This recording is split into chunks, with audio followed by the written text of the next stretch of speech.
Assalamualaikum warahmatullahi wabarakatuh. Nama saya Sri Ningsi SPD, mengajar bidang studi biologi di SMA Negeri 5 Bagan Sinemba. Di sini saya akan menyampaikan materi tentang sifat totipotensi dan kultur jaringan.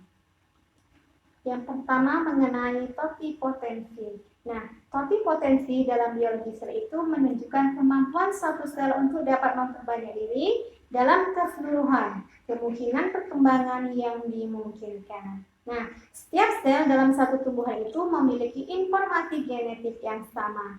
Nah, sel ini memiliki kemampuan untuk tumbuh menjadi individu baru yang utuh seperti induknya, karena mampu melakukan seluruh aktivitas metabolisme dan mengekspresikan suatu informasi genetik di bawah kondisi yang memenuhi syarat, sehingga dapat membentuk organisme yang lengkap dan terdiferensiasi penuh. Nah, potensi sel ini disebut dengan totipotensi atau berpotensi penuh. Nah, yang berikutnya tentang teori totipotensi. Teori totipotensi yaitu kemampuan setiap sel tumbuhan untuk menjadi individu yang sempurna bila diletakkan dalam lingkungan yang sesuai. Nah, teori totipotensi ini dikemukakan oleh G. Heberlein pada tahun 1898. Nah, adanya sifat totipotensi pada jaringan tumbuhan dimanfaatkan untuk memperoleh anakan seragam dalam jumlah banyak dan cepat.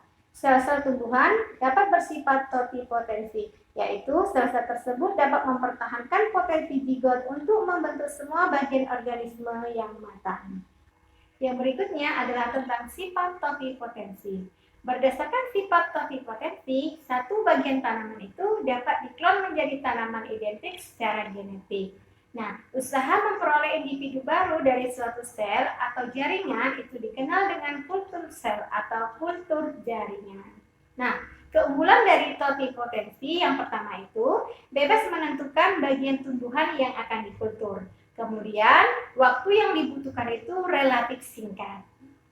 Tidak membutuhkan ruangan yang luas dan cepat menghasilkan sejumlah tanaman baru dari satu jenis tanaman.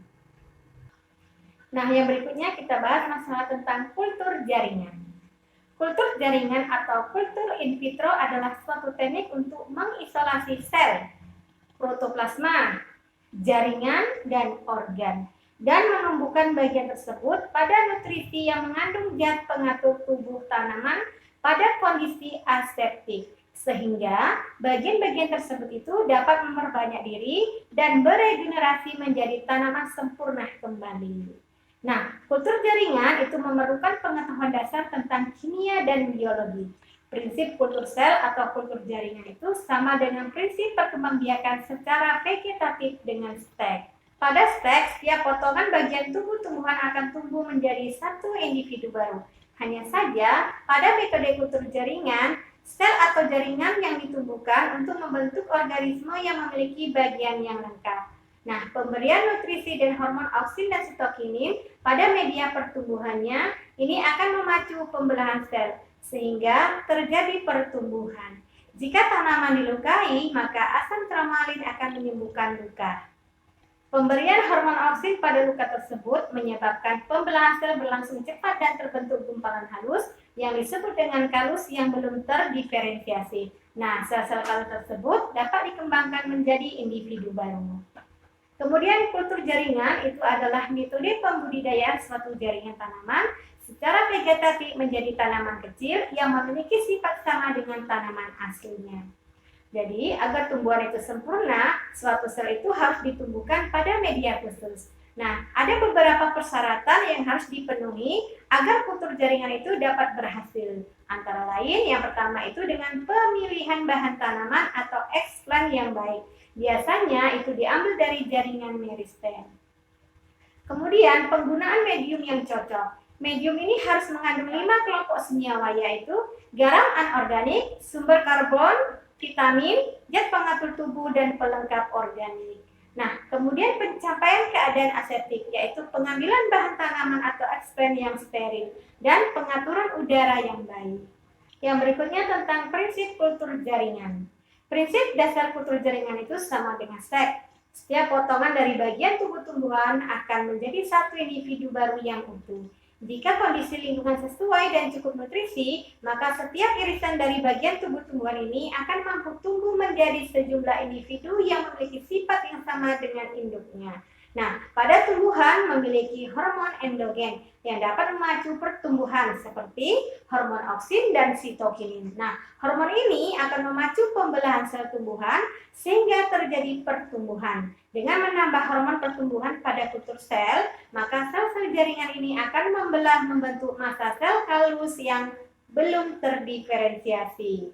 Nah, terdiferensiasi itu merupakan awal proses terbentuknya organ yang ditandai dengan hasil pembelahan sel yang berbeda bentuk polanya ke arah pembentukan organ tertentu. Kemudian, sel-sel kalus tersebut ditumbuhkan menjadi individu baru. Yang berikutnya tentang teknik kultur jaringan. Jadi, teknik kultur jaringan itu terbagi menjadi beberapa bagian. Yang pertama itu adalah meristem kultur atau budidaya jaringan dengan menggunakan expand dari jaringan muda atau meristem. Nah, kemudian yang berikutnya adalah polen kultur atau anterkultur. Nah, teknik kultur ini menggunakan expand dari polen atau benang sari. Nah, kemudian protoplas kultur, yaitu teknik kultur menggunakan expand dari protoplas. Kemudian kloroplas kultur, yaitu teknik kultur yang menggunakan kloroplas untuk keperluan fusi protoplas.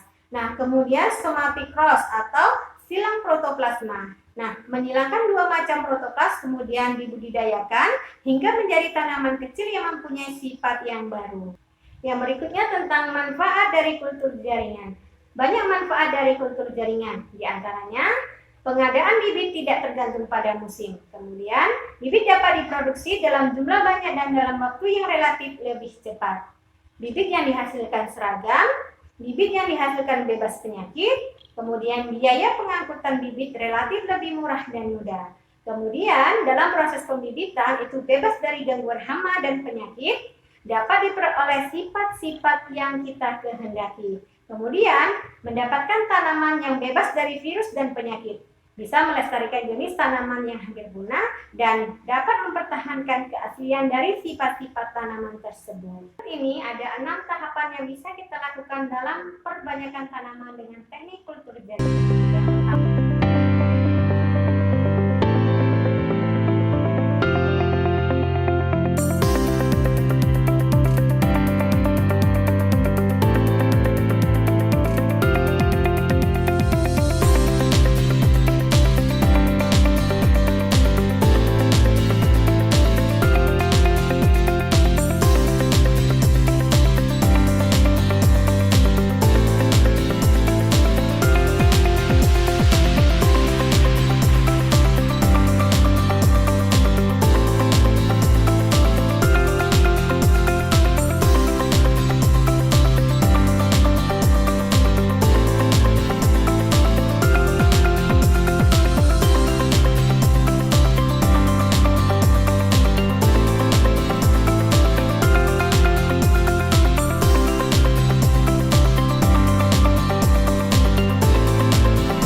Nah, itu tadi penjelasan mengenai tentang sifat totipotensi dan kultur jaringan.